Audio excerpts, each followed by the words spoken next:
Sekarang ini kan bangsa kita disiplinnya lemah, korupsi agak sulit diberantas karena pejabat kita takut atasan tapi nggak takut Tuhan.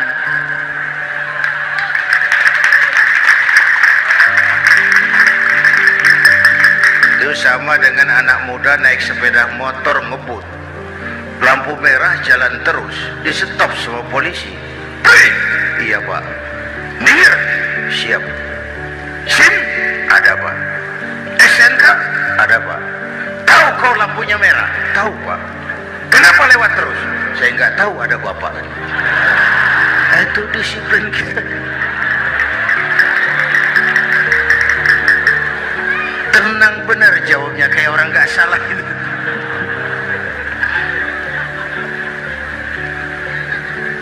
Iman. Apalagi belakangan ini saya sering bilang gini pak, ini humor tapi agak tasawuf. Orang yang paling tenang hidupnya itu tukang parkir. Coba lihat tukang parkir, walaupun mobil banyak, mereknya bagus-bagus, tidak pernah sombong. Tenang. Nanti mobil pergi satu demi satu, habis sama sekali, dia tidak sedih. Tenang. Mobil banyak tidak sombong, mobil habis tidak sedih. Apa rahasianya? Ternyata, nih tasawufnya di sini. Tukang parkir tidak merasa memiliki, tapi merasa dititipi. Wah itu.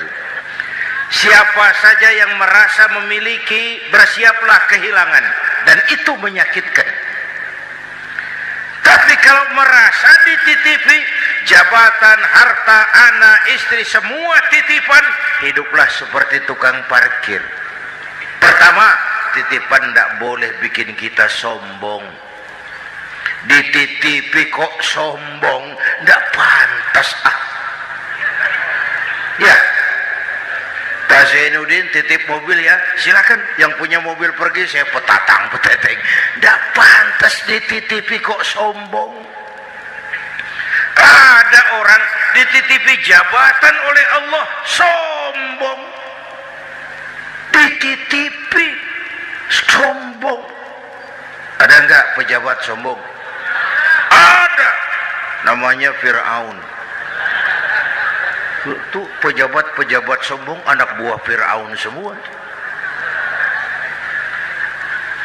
Dititipi harta oleh Allah, jadi orang kaya sombong, sama tetangga tidak mau kenal orang lain, kecil semua, jalan tidak injak tanah, kuntilanak. Yang kedua penting, titipan harus dijaga baik-baik. Kalau tidak, yang nitip marah. Yang nitip marah. Pak titip sepeda motor, silakan. Waktu diambil sepeda motor, kaca spion pecah, knalpot hilang, bemper hancur. Marah enggak yang nitip? Marah, saya kan titip, kenapa tidak dijaga baik-baik? Dititipi harta oleh Allah, jadi orang kaya, supaya bangun pesantren, bela yatim, santuni yang lemah. Pelitnya 17 setan. Yang nitip marah. Dititipi jabatan oleh Allah, isinya korupsi saja, yang nitip marah. Nah, saya mau kasih lihat sekarang.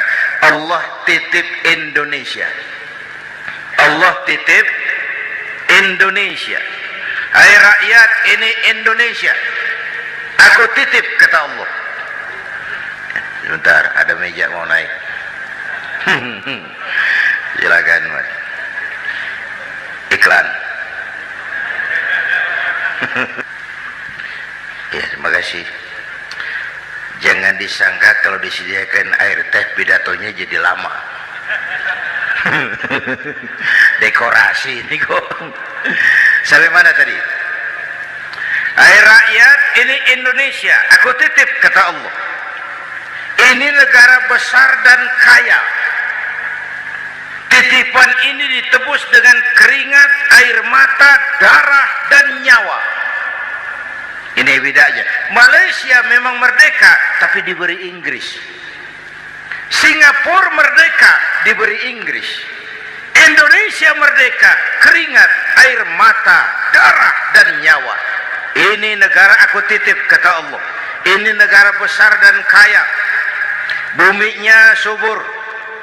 Di atas perut buminya segala tanaman hidup.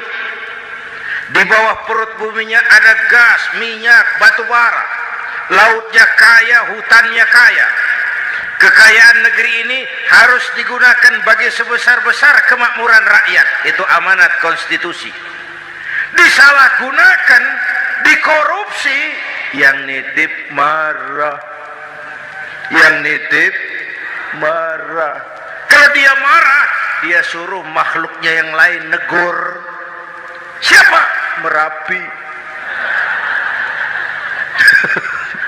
Bromo, anak Krakatau. Itu Merapi demo, Pak. Kalau kita rakyat demo, anak buahnya Pak Danres turun. Tapi kalau Merapi demo, siapa yang mau ngatasi? Mbak Marijan. Selesai. Sekarang Mbah Marijan sudah kumpul sama Mbah Surip di alam barzah. Dia sudah ketemu dia. Kata Mbah Surip, tenang Mbah Marijan, tak gendong. Aman sudah. Aman sudah. Saya mau bilang Merapi itu makhluk, Krakatau itu makhluk, Bromo itu makhluk. Tidak mungkin makhluk bergerak dengan sendirinya. Pastilah ada yang menggerakkan. Maka baik-baiklah sama yang bikin angin supaya bertiupnya sesuai keperluan. Baik-baik dengan yang bikin air supaya datangnya sesuai kebutuhan. Baik-baik sama yang bikin gunung supaya meletusnya pelan-pelan.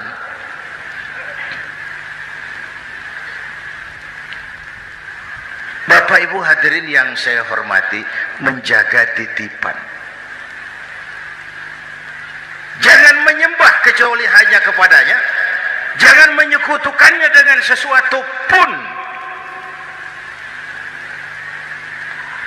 Ayo, saya ngobrol kita. Bapak Ibu hadirin yang hadir di sini ini, kita ini semua hamba Allah apa bukan? Hamba Allah. Kata siapa? Kata kita.